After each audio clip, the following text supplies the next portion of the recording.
I see that I scared you all off and you decided to leave me for 2 weeks, but you cannot get away that easily. We're going to make a videotape so that I can teach you how to take notes with the signposts after you get past the exposition of the novel. One thing I want to point out to you is that sometimes you will find a lot of signposts in a 2-page block, and I personally only require that you write down one of them. Your teacher may decide he wants you to write down more than that, but I only require one. A lot of kids prefer to write them all down. They know that writing helps them to process, and so depending on how well you discuss, your teacher may say write them all. He may say choose one so that everybody can contribute something when you have class discussion. But I will show you a couple of ways to do it, and then just let you go on your own, and then you'll have to make some adjustments as you're learning the process. So I'm going to start right out in Chapter 2 of All Quiet on the Western Front, and this is my piece of notebook paper. Here are the circles over here, and the first thing that I do is out to the side I write down the page numbers of 2 pages, so this is pages 19 through 20. And I will find at least one signpost to write about on pages 19 to 20.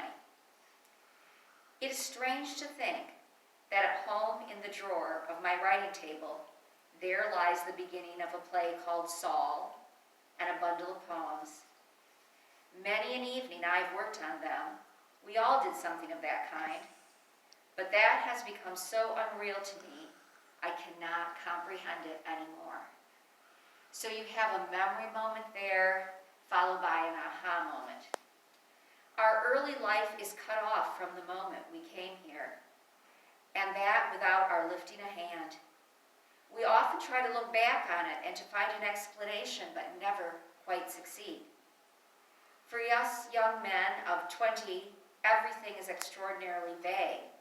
For Kropp, Mueller, Lear, and for me. For all of us who Kantorek calls the Iron Youth. All the older men are linked up with their previous life. They have wives, children, occupations, and interests. They have a background which is so strong, the war cannot obliterate it. We young men of 20, however, have only our parents, and some perhaps a girl. That is not much for our age. The influence of our parents is at its weakest, and the girls have not yet got a hold over us. Besides this, there was little else, some enthusiasm, a few hobbies in our school. Beyond this, our life did not expand, and of this, nothing remains.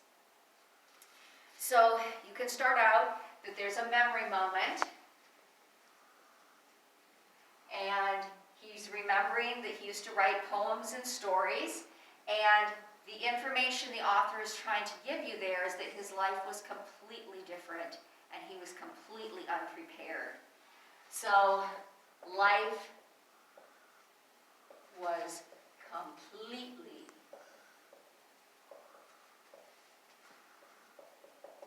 different before war.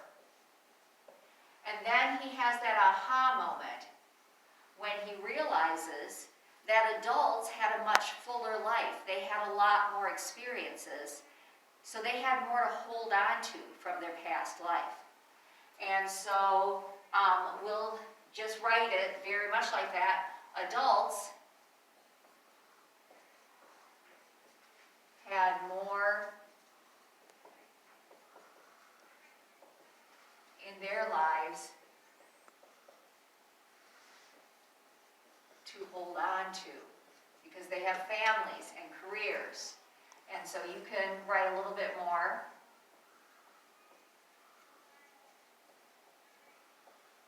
Now, if these higher level books that you guys are reading, you are going to find that many of the signposts are a lot longer because they contain a large concept, not just something small. I will keep reading. Kantorek would say that we stood on the threshold of life, and so it would seem. we had not yet taken root. The war swept us away. For the others, the older men, it is but an interpretation. They are able to think beyond it. We, however, have been gripped by it and do not know what the end may be. We know only that in some strange and melancholy way, we have become a wasteland. All the same, we are often not sad. Personally, that's a contrasting contradiction, that realizing this does not make them sad, that everything they're living through does not make them sad. And so I would say, why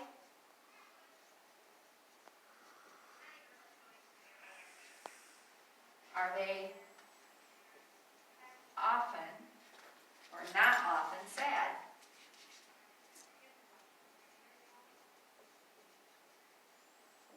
And I'm going to be looking for the answer to that as I continue to read.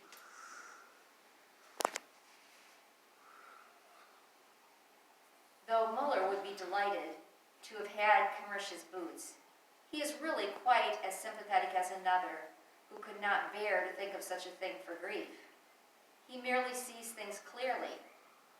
Were Kamarish able to make use of the boots, then Muller would rather go barefoot over barbed wire than to scheme how to get a hold of them.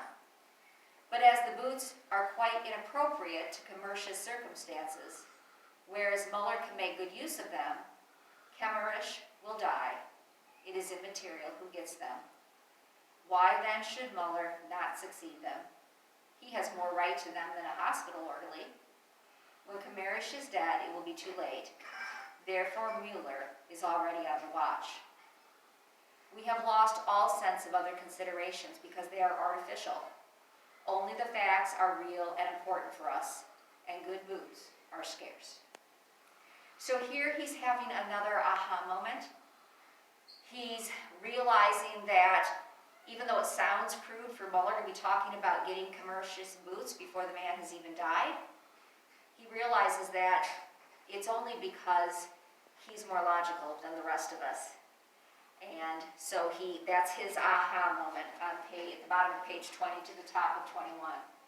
And so I can actually put that 21 to 22.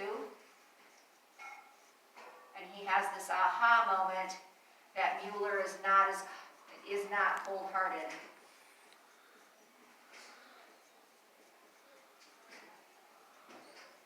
Just practical.